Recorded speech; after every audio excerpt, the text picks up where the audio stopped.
Anxiety എന്ന് പറയുന്നത് ചില ആൾക്കാരിൽ ബൈ നേച്ചർ ഉള്ള ഒരു കാര്യമാണ്. അത് സിറ്റുവേഷൻ കൊണ്ട് അല്ലെങ്കിൽ സന്ദർഭവശാലും പല ആൾക്കാരിലും വരാറുണ്ട്. അപ്പോൾ ആങ്സൈറ്റി നമ്മുടെ നേച്ചറിന്റെ അല്ലെങ്കിൽ നമ്മുടെ പ്രകൃതത്തിന്റെ ഭാഗമാണ്. പ്രകൃത്യ നമ്മൾ ആധിയുള്ള ആൾക്കാരാണെങ്കിൽ നമ്മൾ ചില ലൈഫ് സ്റ്റൈൽ മാനേജ്മെന്റ് ഒക്കെ നോക്കുന്നത് വളരെ ഹെൽപ്ഫുൾ ആയിരിക്കും. ഈ ആധി പ്രകൃതമുള്ളവരെ പല ആൾക്കാരും പല പല പേരുകളിൽ ഇങ്ങനെ റെഫർ ചെയ്യാറുണ്ട്.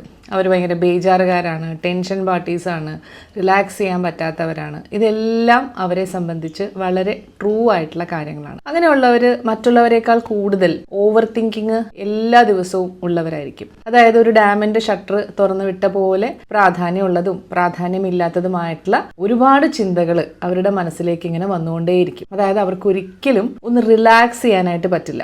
ഒരു അവധി ദിവസം കിട്ടിയാൽ പോലും ഒരു വിശ്രമത്തിന് വേണ്ടി പ്രയോജനപ്പെടുത്താനായിട്ട് പലപ്പോഴും അവർക്ക് സാധിക്കാറില്ല. അവർ സദാ ഒരു നെർവസും റെസ്റ്റ്ലെസ്സും ഒക്കെ ആയിരിക്കും. അതായത് വളരെ മോശമായിട്ട് എന്തെല്ലാം സംഭവിക്കാം, ഒരു കാറ്റാസ്ട്രഫി അല്ലെങ്കിൽ ഒരു ദുരന്തത്തിന്റെ രൂപത്തിൽ എന്തെല്ലാം സംഭവിക്കാം എന്നൊക്കെയുള്ള ചിന്തകൾ അവരെ ഇങ്ങനെ അലട്ടിക്കൊണ്ടേയിരിക്കും. ഇപ്പോൾ ഒരു എക്സാമ്പിൾ പറഞ്ഞ, ഒരു ബസ്സിൽ യാത്ര ചെയ്യുമ്പം അവനവന്റെ ബസ് സ്റ്റോപ്പ് എത്തുമ്പം സാധാരണഗതിയിൽ എല്ലാവരും ഇറങ്ങും. പക്ഷേ ഈ ആദ്യമുള്ളവർ ചിലപ്പോൾ ഒരു 2 സ്റ്റോപ്പ് മുന്നേ എണീറ്റ് വെക്കും, അല്ലെങ്കിൽ അതിനുവേണ്ടി പ്രിപ്പയർ ചെയ്തുകൊണ്ടിരിക്കും. കാര്യം അവരുടെ മനസ്സിൽ എങ്ങനെ ഇറങ്ങാൻ പറ്റിയില്ലെങ്കിലോ എന്നുള്ളൊരു ചിന്തയായിരിക്കും. ഇത് ഒരു ഉദാഹരണം മാത്രമാണ്.